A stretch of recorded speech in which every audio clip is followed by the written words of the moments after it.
大家好, I'm Martin, and this is Short Stories, brought to you by the Taichung Keda Language Center. Today's short story is called Little Red Riding Hood. This is a story that you should all know fairly well, because it's probably the most famous Western story in the whole world. I can't think of anyone who has not heard this story. It's number 26 on the Grimm's Brothers list of stories, and it is about not talking to strangers, which is a very important lesson to teach small children. Before we begin the story, I'm going to read the vocabulary and the vocabulary example sentences. After I finish the story, I will read you 4 listening comprehension questions. Okay, let's get started. Vocabulary. Harm. Harm. Do these pills cause harm to the body? Skip. Skip. Little Red Riding Hood went skipping down the path. Nonchalant. Nonchalant. I nonchalantly ate a sandwich. Stranger. Stranger. My mother always warned me not to talk to strangers. Latch. Latch. The burglar got in because the latch was not locked. Suspicious. Suspicious. The hospital fire was considered very suspicious. Make out something. Make out something. I couldn't make out the distant airplane. Dastardly. Dastardly. He was punished for his dastardly deeds. Something is up. Something is up. She never behaves like this. Something must be up. Once upon a time, in the middle of a thick forest stood a small cottage, the home of a pretty little girl known to everyone as Little Red Riding Hood. One day, her mother said, "Grandma is ill. Take her this basket of cakes, but be very careful. Keep to the path through the forest and don't talk to strangers. That way, you will come to no harm." Little Red Riding Hood kissed her mother and ran off. "Don't worry," she said. "I'll run all the way to Grandma's without stopping." Happily, the little girl skipped through the forest, but she soon forgot her mother's wise words. "What lovely strawberries," she said, "and so red." Laying her basket on the ground, Little Red Riding Hood began to pick the strawberries. Meanwhile, 2 wicked eyes were spying on her from behind a tree. The girl heard rustling in the bushes. She asked, "Who's there?" A wolf nonchalantly stepped out from behind the tree. He said, "Hello, how are you on this lovely morning?" The girl replied, "I'm just great. Where are you going, my pretty girl, all alone in the woods?" asked the wolf. "I'm taking some cakes to my grandma. She lives at the end of the path," said Little Red Riding Hood, smiling. When he heard this, the wolf politely asked, "Oh, does your grandma live by herself?"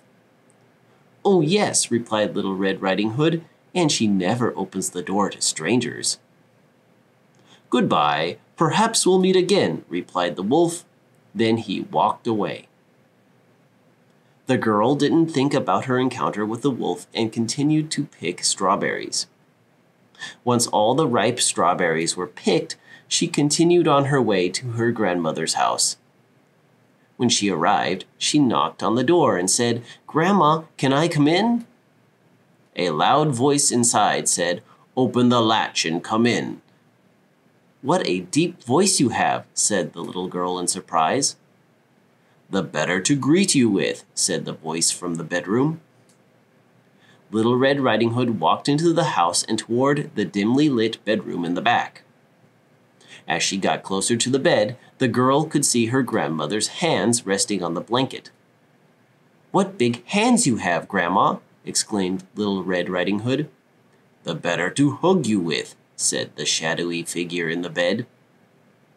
At this point, the young girl was growing suspicious, but she continued to step closer. She could barely make out the face of the thing in the bed. She said, "Goodness, what big eyes you have!" "The better to see you with, my dear," said the thing in the bed. Little Red Riding Hood didn't know why, but the hairs on the back of her neck were standing up. Something didn't seem right, but she was too young and inexperienced to know what. She stepped closer and said, "What a big mouth you have!"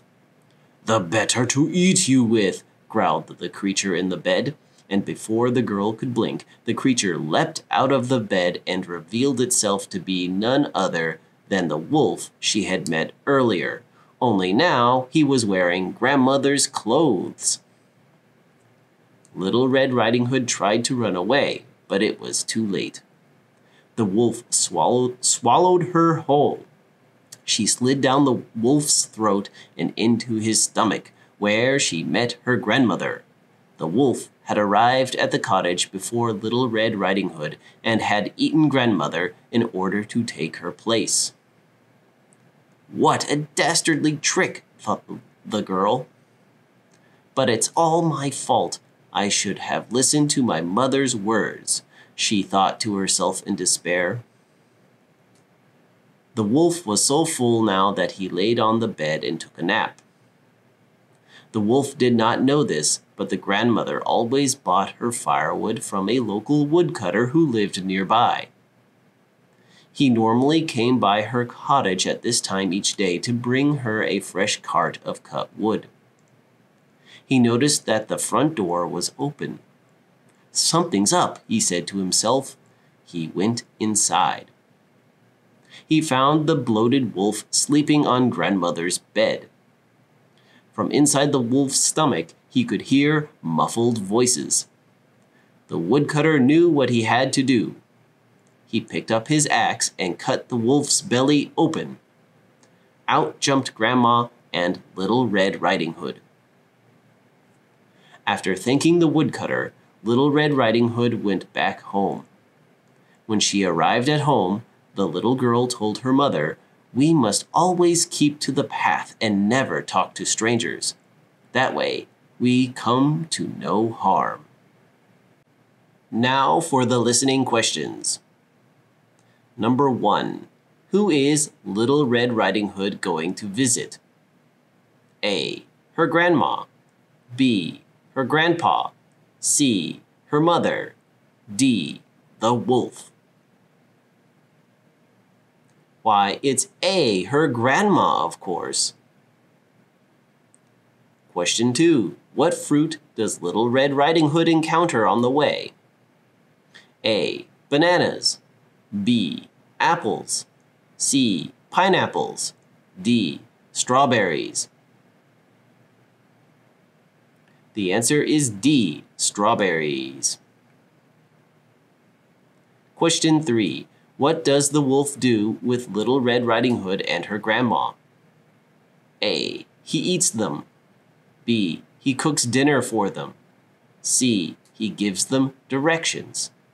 D. He builds a house for them. The answer is A. He eats them, of course. Question 4. Who saves them? A. The wolf. B. Grandma. C. Little Red Riding Hood's mother. D. The woodcutter.